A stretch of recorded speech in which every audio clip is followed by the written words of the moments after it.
Welcome to GI Insights on ReachMD. I'm your host, Dr. Peter Buch, and today we are joined by Dr. Amit Singal, who will be discussing the new guidelines for hepatocellular carcinoma, or HCC for short. Dr. Singal is a professor of medicine and the Chief of Hepatology at the University of Texas Southwestern Medical Center in Dallas. Dr. Singal, welcome to the program.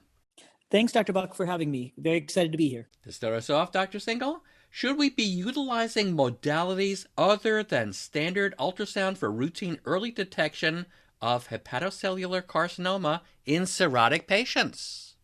Well, Dr. Buch, it's a great question, and this has been an area of debate for many years. The first thing that I think people have to remember is that screening for HCC is very important in patients with cirrhosis.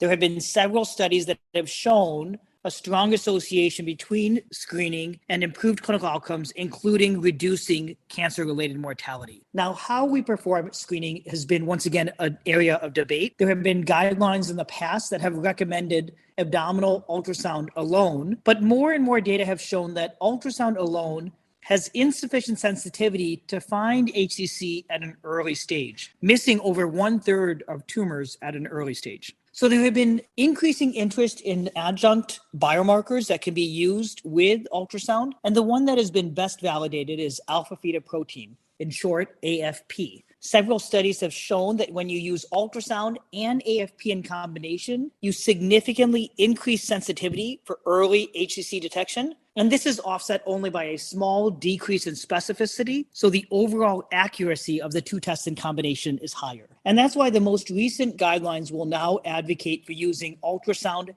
and AFP every 6 months for our screening modality in patients with cirrhosis. That's great, but you probably do a lot of conferences, as I do as well. And if you have your audience raise their hand, especially primary care audience, about who is good with doing that ultrasound every 6 months, you'll see that there are very few people who are doing that on a regular basis. How do we address that in the general medical population? Dr. Buch, very important question. When you take a look at the studies that have looked at screening utilization, you see that less than 1 in 4 patients with cirrhosis receive screening at a regular 6-month interval. And this has been an area of much research over the last couple of years in terms of evaluating relatively, quote unquote, simple interventions, primary care education, patient education, our favorite best practice alerts that can be built into our electronic medical records, and even more complex interventions like mailed outreach strategies where you identify all patients with cirrhosis and mail them invitations to get screening at regular intervals. The good thing is that each of those interventions has been shown to be efficacious, increasing screening utilization. And one of the other changes in the guidelines is that we now advocate for studies to see how we can effectively implement those interventions as part of routine care. One of the other things that we're trying to do as a larger community is to find blood-based biomarkers that would have sufficient accuracy if they were used alone. We're just getting ready to launch actually a large randomized trial of ultrasound versus biomarker-based screening. And if those emerging biomarkers are sufficiently validated, this would not only potentially increase sensitivity for early cancer detection, but also make it easier for us to implement this, thereby increasing utilization and adherence. That's great to know. Let's hone in now on alpha-fetoprotein and what can cause false positive or false negative alpha-fetoprotein blood test results. AFP has been one that has been much maligned, given insufficient accuracy when used alone. And so, we do recognize that, as you mentioned, you can have both false positives or false negatives. So false positives, we typically see with patients who have underlying hepatic inflammation. So most commonly in the setting of active viral hepatitis, whether related to hepatitis B or hepatitis C. The good news is that we have very effective medications now. We have very effective antivirals that can suppress hepatitis B, and we have a cure for hepatitis C. And when those patients are treated for their viral hepatitis, you reduce the hepatic inflammation and you reduce the likelihood of seeing false positive AFP levels. Conversely, false negatives do occur with AFP as well. We know that about 40 to 50% of HCC can actually have normal AFP levels until quite advanced stages. And so this is unfortunately one of the limitations of using AFP alone. That being said, the guidelines don't recommend AFP alone. They really recommend this as an adjunct to ultrasound. And so despite this risk of false positives and false negatives, we really do find that it is additive when using it in combination with abdominal ultrasound. So which patients should be considered for surgical or ablative therapy? The main goal of HCC screening is to find patients at an early stage, because this is when you can give curative therapies. And our curative therapies involve surgical therapies, i.e. surgical resection or liver transplantation. And if somebody isn't eligible for surgical therapies, then you can use local ablation. The reason why we want to deliver those therapies is because this offers very high complete response rates in 95 to 99% of patients and is associated with the longest survival. So median survival well over 5 years, if not over 10 years, with most of these therapies. This is quite a complex topic in terms of when you can give these different surgical therapies or local ablative therapies. But I think in general, we think of these as the main therapies that we have for early stage disease. Surgical resection if you have good liver function and early stage disease, liver transplantation if you have liver dysfunction, i.e. decompensated cirrhosis or portal hypertension, and early stage HCC, and then local ablation if you have early stage disease and are not eligible for surgical therapies. That's great. For those just tuning in, you're listening to GI Insights on ReachMD. I'm Dr. Peter Buch, and I'm speaking with Dr. Amit Singal about hepatocellular carcinoma, or HCC, in cirrhotic patients. Now, Dr. Singal, should patients with cirrhosis and HCC that have been successfully resected or ablated undergo adjuvant chemotherapy?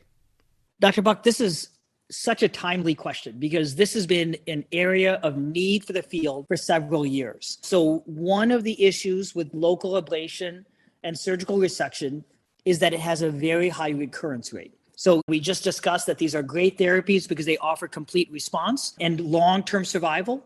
But the issue is that they're also associated with 5-year recurrence rates somewhere around 50%, if not higher. And so there has been a lot of interest in what we can do to reduce that risk of recurrence. And prior studies for adjuvant therapy have unfortunately largely failed to show any benefit until the trial that just reported out earlier this year. So the first positive adjuvant trial in HCC was reported earlier this year, showing a benefit of using the combination atezolizumab and bevacizumab. So that's an immunotherapy agent in combination with a VEGF inhibitor. And you use this in high-risk patients and you significantly improve progression-free survival. Now, all we have right now is a press release from the company. We're still awaiting those data to be presented in full form, and we anticipate those data being presented in April of this year. But it's a huge win for the field that we finally have a therapy that successfully improves progression-free survival after ablation or surgical resection in high-risk patients. And continuing on this theme, which patients with cirrhosis and HCC awaiting liver transplant should receive treatment?